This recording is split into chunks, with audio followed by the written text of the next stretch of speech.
TV knowledge hub में एक बार फिर से आपका स्वागत है। आज के इस वीडियो में हम जानेंगे इको क्लब से प्राप्त राशि को हम किस प्रकार से और किस कार्य के लिए खर्च करें।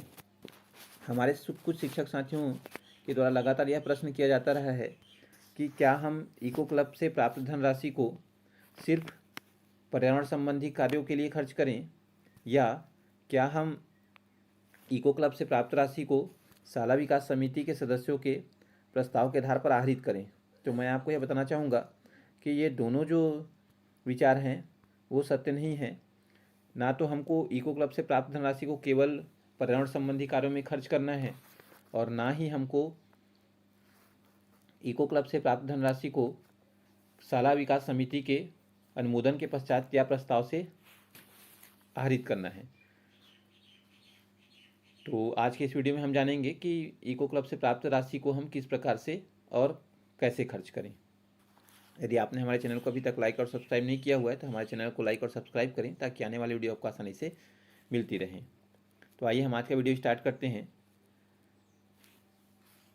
इस संदर्भ में इको क्लब से प्राप्त धनराशि के संबंध में कि उसको हम किस प्रकार से खर्च करें या मार्गदर्शन के लिए एक जो पत्र है वो राज्य परियोजना कार्यालय से जारी हुआ है। ये पत्र 4/2/2021 को जारी हुआ है। जैसा कि आप देख सकते हैं ये 4/2/2021 को यह पत्र जारी हुआ है और ये राज्य परियोजना कार्यालय समग्र शिक्षा छत्तीसगढ़ बिलासपुर के द्वारा जारी किया हुआ है। तो इस पत्र में एक स्पष्ट रूप से गाइडलाइन दिया गया है कि हम इको क्लब से प्राप्त जो धनराशि है उसको किस प्रकार से और किन कार्यों के लिए खर्च करें। यह आदेश की प्रति जो है डिस्क्रिप्शन बॉक्स में मौजूद है, वहाँ से आप इसको डाउनलोड कर सकते हैं।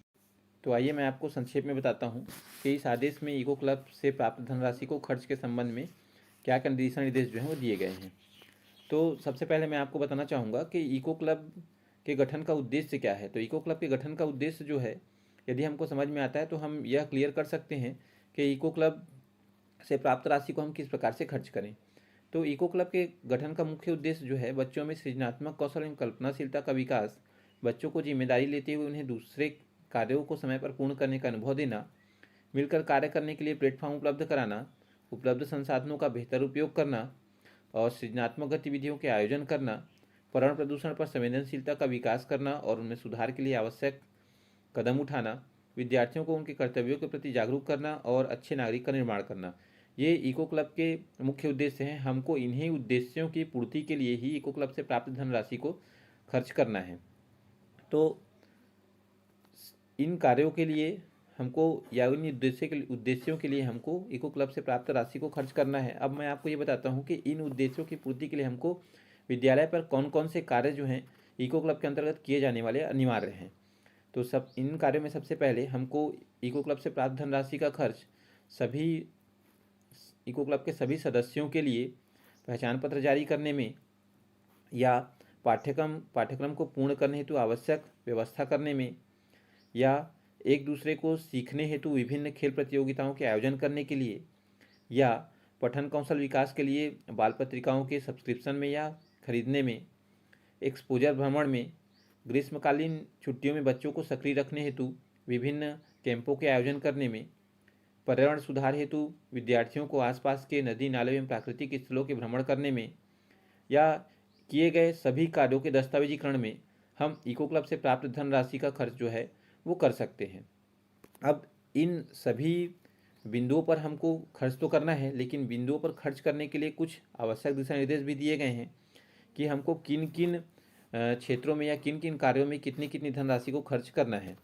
तो सबसे पहले मैं आपको बताता हूँ कि हमको युवा क्लब के गठन के लिए, युवा क्लब कहने का तात्पर्य यहाँ पे इको क्लब है, इको क्लब के गठन के लिए सबसे पहले हमको 25% की धनराशि का ही खर्च करना है।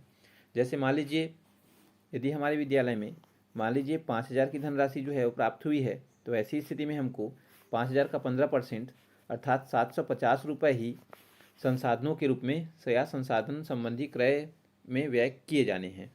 इसके अलावा यदि हम विभिन्न प्रकार के कैंपों का आयोजन के लिए बोला गया था कि विभिन्न प्रकार के इको क्लब से हम विभिन्न प्रकार के कैंपों का आयोजन कर सकते हैं, तो विभिन्न प्रकार के कैंपेन के हेतु हम केवल 5% की धनराशि का ही व्यय कर सकते हैं। खेलकूद एवं प्रतियोगिताओं के लिए 20% की धनराशि, सांस्कृतिक कार्यक्रमों के आयोजन के लिए 20% की धनराशि और इको क्लब के लिए बाल पत्रिकाओं के सब्सक्रिप्शन में 20% की धनराशि, एकाडमिक समर्थन के लिए 15% और विभिन्न एक्सपोजर भ्रमणों के लिए हमको 5% की धनराशि जो है व्यय करनी है। तो हम इको क्लब से प्राप्त धनराशि का व्यय इसी प्रकार से विभिन्न कार्यों के लिए या विभिन्न कार्यों के विभिन्न मदों के लिए कर सकते हैं। इसके अलावा मैं आपको बताता हूँ अब कि हम इको क्लब से प्राप्त धनराशि को किस प्रकार से आहरित करें। तो इको क्लब से प्राप्त धनराशि को आहरित करने के लिए सबसे पहले आपको एक इको क्लब या युवा इको क्लब का गठन करना होता है। इस युवा इको क्लब में हमारे विद्यालय के शिक्षक, पालक, स्थानीय अधिकारी, स्थानीय नागरिक और अन्य विद्यालयों में अध्ययनरत छात्र छात्राएं भी शामिल हो सकती हैं।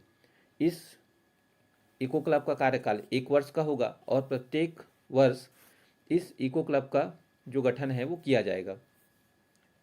इसी इको क्लब के कुछ सदस्य जो हैं वो पूर्व निर्धारित हैं, जिनको हमको उसी नाम से ही क्या करना है, पद देना है। जैसे इस इको क्लब में एक प्रधानमंत्री, एक शिक्षा मंत्री, एक वित्त मंत्री, एक खेल मंत्री, कानूनी एवं रक्षा मंत्री, स्वास्थ्य एवं स्वच्छता मंत्री, कृषि एवं उद्योग मंत्री नाम से जो सदस्य हैं वो कार्यरत होंगे। इको क्लब से प्राप्त धनराशि को हम इन्हीं समिति के सदस्यों के हस्ताक्षर से आहरित करेंगे। आहरित करने से पूर्व हमको पहले एक प्रस्ताव लेना होता है कि हम इको क्लब का एक बैठक करते हैं और उस पर हम प्रस्ताव पारित करते हैं कि हमको इन इको क्लब से प्राप्त राशि को किन किन कार्यों में खर्च किया जाना है।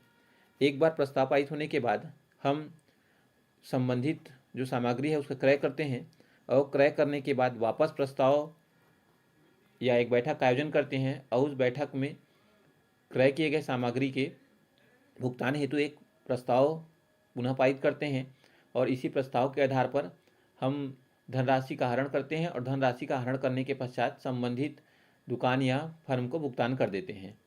तो इस प्रकार से हम इको क्लब से प्राप्त राशि को आहरित करते हैं और उसको नियमानुसार खर्च करते हैं। तो आप भी अपने विद्यालयों में इसी प्रक्रिया का पालन करें और पालन करने के उपरांत इको क्लब से प्राप्त धनराशि को खर्च करें। यदि आपको वीडियो अच्छा लगा हो तो चैनल को लाइक और सब्सक्राइब करें और अपने अन्य शिक्षक साथियों से भी शेयर करें। धन्यवाद।